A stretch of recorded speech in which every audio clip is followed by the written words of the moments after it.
Hello everyone, welcome back to my channel solo traveller. This is Ram your friend और आज मैं आपके लिए लेके आया हूँ RR 310 का ओनरशिप रिव्यू। ये आपका 2025 मॉडल है जहाँ पे आपका ट्रांसपेरेंट क्लच कवर के साथ में आई थी और काफ़ी टाइम हो गया इस बाइक को आए हुए, काफ़ी ज़्यादा रन भी कर चुकी है। तो यहाँ पे उसके ओनर मिस्टर जतिन। हाय जतिन।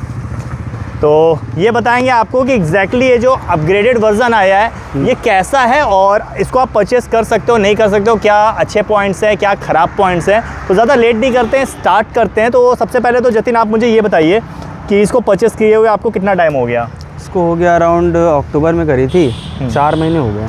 4 मंथ्स ऑलमोस्ट कंप्लीट हो चुके हैं। कितना चल चुकी है एक बार देख लेते हैं और दिखा देते हैं एक बार हमारे दर्शकों को भी।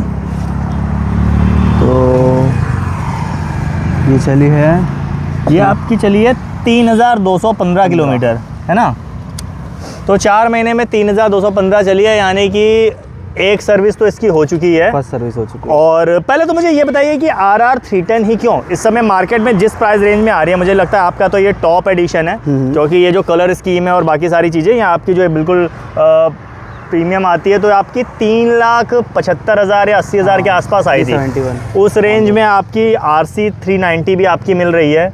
और अगर आपको सिर्फ फेयरिंग में ही जाना है तो फेयरिंग में तो मुझे लगता है सिर्फ RC 390 वहाँ पे आपकी एक अवेलेबल है, और कोई ऐसी फेयरिंग में मेरे को बाइक नज़र नहीं आती। निंजा 300 भी आप ले सकते हो अगर थोड़ा सा आप जंप करो तो। हाँ। तो ये 3 बाइक्स हैं।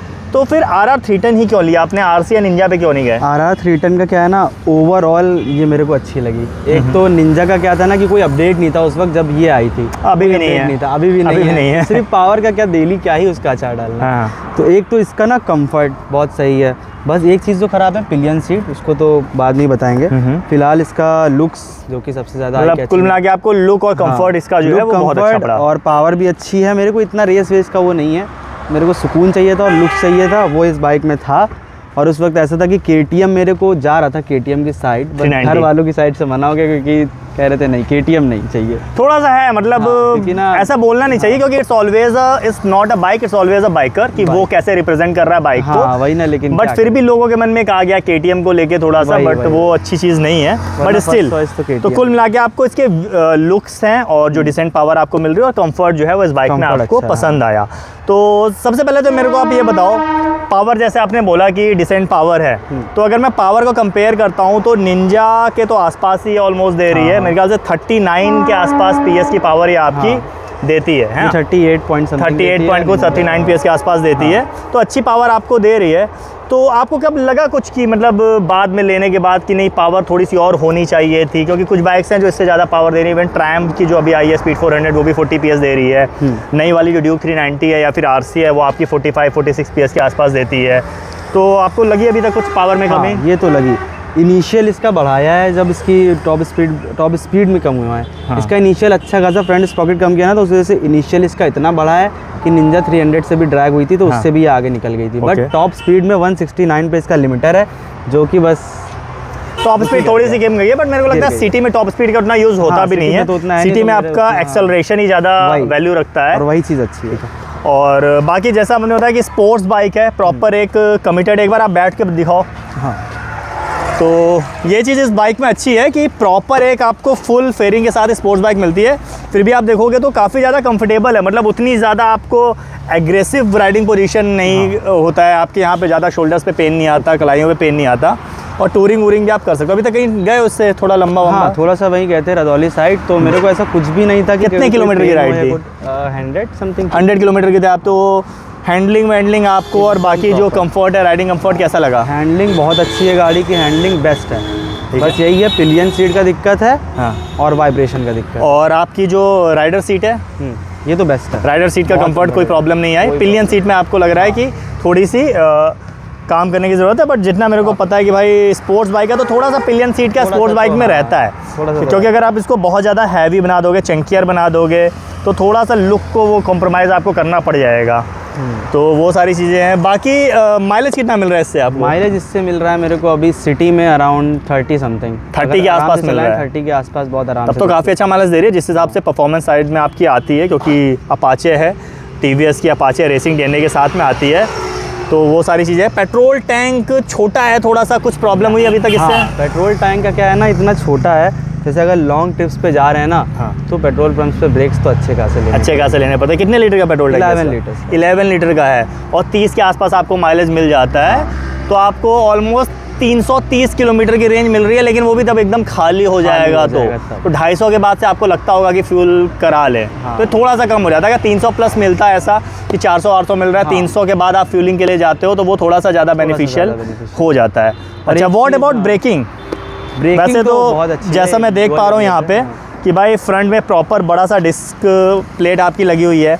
बाइब्रे के डिस्क कैलिपर देखने को मिल जाते हैं यहाँ पे, और वो भी आपके 4 पिस्टन डिस्क कैलिपर हैं, ऐसा भी नहीं है कि 2 पिस्टन डिस्क कैलिपर हैं। तो ब्रेकिंग इसकी एक्सपेक्ट कर सकता हूँ कि अच्छी होगी। आप मुझे बताइए, आपको अभी तक कैसा लगा? कुछ आपको ऐसी कुछ सिचुएशंस आई जहाँ पे सडन ब्रेकिंग करनी पड़ी आपको? मेरा अभी रिसेंटली एक्सीडेंट भी हुआ था। हाँ। तो उसमें क्या ना, मैं लीन मार रहा था।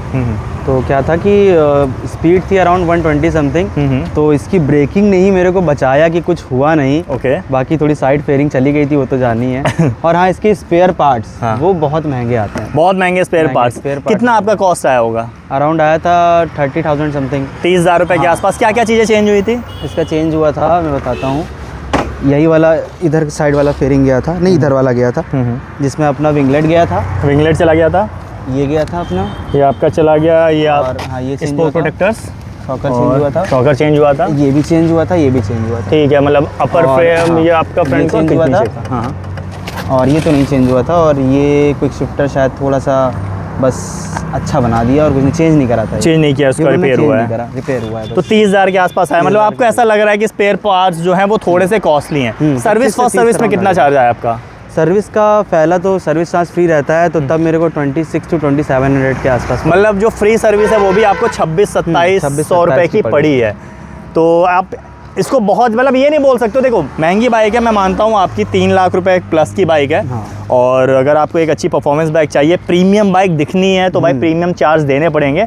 बट स्टिल अगर फर्स्ट सर्विस आप मुझे बता रहे हो 2600-2700 रुपये के आसपास है, तो यह है कि थोड़ी सी कॉस्टलियर साइज़ में साइड में इसकी सर्विस आपकी जा रही है। और बाकी व्हाट अबाउट टायर्स? वैसे तो मेरे को जितना पता है कि one of the best tyres इसमें लगे हुए हैं आपके मिशलिन के रोड 5। और इंडस्ट्री में इस सेगमेंट में आरसी या बाकी किसी बाइक में ऐसे टायर्स नहीं आते हैं। तो अभी तक आपने बारिश में चलाया है इसको? बारिश जब से गाड़ी ली है बारिश हुई नहीं। तब से बारिश नहीं हुई है, पाप कर दिया गाड़ी लेके। Jokes apart. हाँ, तो अभी तक आपने वेट सरफेस पे नहीं चलाया है। बट बाकी ऐसी नॉर्मल रोड्स पे कॉर्निंग करते समय आपको क्या लगता है कि क्या ग्रिपिंग ऐसा लगता है बस बहुत सेफ है, कुछ होगा ही नहीं, गिरेंगे ही नहीं। तो मतलब ग्रिपिंग विपिंग इस टायर की आप कहते हो। बाकी सस्पेंशन थोड़ा सा, हाँ सस्पेंशन में थोड़ा है कि कहीं पे भी ब्रेकर वगैरह आता है ना, तो पूरा आप जंप हो जाओगे। ओके, ये तो है। तो अभी तो देखो आप सिटी में भी चला चुके हो, आपने थोड़ी सी टूरिंग भी की है। हाँ। तो उसके हिसाब से आपको क्या लगा सस्पेंशंस? मतलब जो आप बता रहे हो कि थोड़ा सा ज़्यादा, मतलब थोड़े से ज़्यादा सॉफ्ट हैं या हार्डर साइड में? हार्डर साइड, थोड़े ज़्यादा हार्डर साइड में आपके सस्पेंशन है। तो टूरिंग में आपको प्रॉब्लम हुई सस्पेंशन की वजह से कुछ? टूरिंग में तो ऐसा कुछ नहीं हुआ था, टूरिंग तो सही गया था उसमें। मतलब कुल मिला के जो सिटी में आपके स्पीड ब्रेकर्स आते हैं या फिर गड्ढे आते हैं, वहाँ पे थोड़ा सा आपको लगता है कि सस्पेंशन थोड़े से हर्ट कर रहे हैं। ठीक है, बाकी ऐसा आप एडजस्ट तो कर नहीं सकते। पीछे वाले तो आप एडजस्ट फिर भी कर सकते हो, फ्रंट वाले एडजस्ट नहीं कर सकते सस्पेंशन। बाकी जहाँ तक मुझे पता है इसकी एक किट आती है जिसमें आपको एडजस्टेबल सस्पेंशन भी मिल जाते हैं। उसका आई थिंक आपको 22,000 रुपये के आसपास देना पड़ेगा, जिसमें आपके सस्पेंशन आ जाएंगे। तो वो सारी चीज़ें हैं। बाकी फ्रंट में इसकी लाइट का आप मुझे बताओ। यहाँ पे आपको डुअल प्रोजेक्टर लाइट्स देखने को मिल जाती हैं, और मेरे हिसाब से तो प्रोजेक्टर लाइट्स ऑलरेडी काफ़ी अच्छा वर्क करती हैं। अभी तक रात में आप चलाते हो तो क्या लगता है आपको? रात में बहुत अच्छा देता है ये। फोकस अच्छा है? आपको लगा कि कुछ अपग्रेड करने की ज़रूरत है या फिर वो ऑक्सिलरी लाइट ऐसा कुछ लगाने की ज़रूरत? फ्रंट में तो कुछ ज़रूरत नहीं लगी, फ्रंट में कोई ज़रूरत नहीं लगी अभी तक आपको। ठीक है, तो एक बार इसको बंद कर लेते हैं। और कुछ ऐसा आपको लगा नेगेटिव पॉइंट? जैसे पॉजिटिव पॉइंट्स तो काफ़ी हैं इस बाइक के, कुछ ऐसा आप मुझे बताइए जो आपको लगा कि अगर ये चीज़ इस बाइक में थोड़ी सी इंप्रूव हो जाती तो ये बाइक और बेटर हो सकती थी?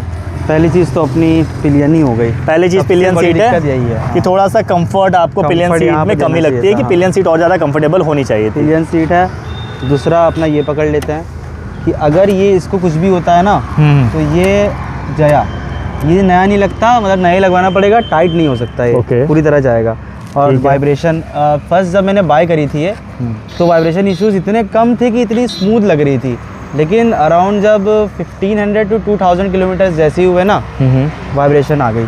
और अच्छी तो खासी मतलब vibration वाइब्रेशन इश्यूज हैं है। वैसे वो जो नई वाली आपकी आरटीआर आई थी नेकेड सेगमेंट, उसके लिए काफ़ी ज़्यादा ट्रोल हुआ था टीवीएस कि बहुत ज़्यादा वाइब्रेशंस है, बहुत ज़्यादा वाइब्रेशंस है।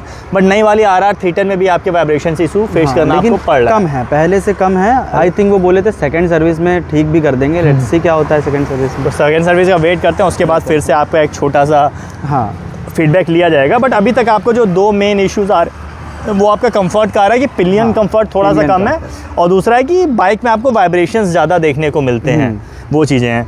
बाकी कई लोगों को ये एग्जॉस्ट जो है Exhaust। ये थोड़ा सा पसंद नहीं आता, मतलब हाँ। बाइक के जो लुक है बिल्कुल किलर लुक है, उसके साथ में ये थोड़ा एग्जॉस्ट बड़ा सा एग्जॉस्ट बड़ा सा और अगली लगता है, बहुत थोड़ा सा अगली exhaust लगता है ना। हाँ। अगर थोड़ा सा स्लीक कर देते, ऐसा कुछ कर हाँ। देते तो लुक्स को और ज़्यादा looks और बेटर बेटर हो देता। सकते थे। तो आपने कोई आफ्टर मार्केट एग्जॉस्ट ट्राई किया अभी तक? सोचा है अभी सेकंड सर्विस के बाद एक ट्रिप मारेंगे, उसके बाद एक्सचेंज उसके बाद आप लगाओगे। और बाकी स्पोर्ट्स बाइक है, ग्राउंड क्लियरेंस का क्या है? सिटी में आप चला रहे हो, क्लियरेंस में मेरे को ऐसा लगता है कि अगर ये वाले ब्रेकर पे कहीं उधर जाएं तो कहीं टकरा ना जाएं, बट ऐसा कभी नहीं। बट ऐसा अभी तक फेस आपको कुछ हुआ फेस नहीं है, नहीं हुआ, मतलब बहुत सिटी के अच्छा हिसाब से आपको लगता है कि डिसेंट ग्राउंड क्लियरेंस है, आपको ऐसी कोई दिक्कत नहीं है। आप दिक्कत पिलियन कभी के साथ भी राइड करते हो, हाँ, दिक्कत तब भी कभी ऐसी नहीं कोई प्रॉब्लम आपको देखने को और नहीं मिली। पिलियन जब बैठता है ना तो क्या रहता है ना कि सारा का सारा उसका जो लोड है, हाँ। हल्का सा भी ब्रेक्स पड़ा तो सारा लोड अपने ऊपर आता आपके ऊपर आता है, है, सारा का सारा लोड। वो तो थोड़ा सा स्पोर्ट्स बाइक है, देखना पड़ेगा। हाँ, मुझे वो लगता है भी फिर भी स्टिल जो इसकी राइडिंग पोस्चर है वो अगर आप Riding posture RC से अच्छी है। कंपेयर करोगे, R15 से करोगे तो काफ़ी ज़्यादा बेटर है। आप अगर एक सोलो राइडर है तो उसके लिए बेस्ट है, अगर पिलियन के लिए कोई ले रहा है तो वो मत ले। ठीक है, तो ये था आपका ओवरऑल एक ओनरशिप एक्सपीरियंस। तो थोड़ा सा रिवाइंड कर लेते हैं पॉजिटिव पॉइंट्स में। आपके जो ओवरऑल बाइक के लुक्स हैं वो आपके पॉजिटिव पॉइंट है। ओवरऑल जो इसका राइडर का जो एक्सपीरियंस है, राइडर का जो कंफर्ट है वो बाइक का अच्छा है। ब्रेकिंग बहुत अच्छी है आपकी, टायर की ग्रिपिंग बहुत अच्छी है, लाइटिंग बहुत अच्छी है, और माइलेज आपको डिसेंट माइलेज देखने को मिल रहा है। नेगेटिव पॉइंट जो अभी तक आपने बताया कि पेट्रोल टैंक का साइज़ थोड़ा सा बड़ा होना चाहिए था, पिलियन का जो आपका सीट है वो थोड़ी सी ज़्यादा कंफर्टेबल हो सकती थी, और साथ ही आपका जो एग्जॉस्ट है वो थोड़ा सा और अगर बेटर देखने में लगाता है हाँ। तो और ज़्यादा अच्छा होता। और costly तो ये spare सारी चीज़ें, तो आप लोग मुझे बताइएगा कि ओवरऑल आपको ये ओनरशिप रिव्यू कैसा लगा, और अगर आप लोग भी ये बाइक परचेस करना चाहते हो और इससे रिलेटेड और कोई क्वेश्चन आपके दिमाग में है तो आप चाहो तो मिस्टर जतिन से डायरेक्ट पूछ सकते हो। और इनका इंस्टाग्राम हैंडल मैट भी यहाँ पे लिखा हुआ है Jatin_MV, तो यहाँ पे आप इनके साथ कनेक्ट कर सकते हो। और बाकी अगर आप TVS कंपनी देख रही है तो भाई थोड़ा सा वाइब्रेशंस पे काम कीजिए। आपकी जो भी बड़ी बाइक्स आ रही है उसमें काफ़ी ज़्यादा वाइब्रेशन इशू फेस करने पड़ रहे हैं राइडर्स को, स्पेशली RTR 310 या फिर RR 310 जो नई वाली है उसमें। इसी के साथ ये व्लॉग इन करता हूँ। थैंक यू जतिन, और इसी के साथ ride hard ride safe. This is Ram signing off, keep being awesome.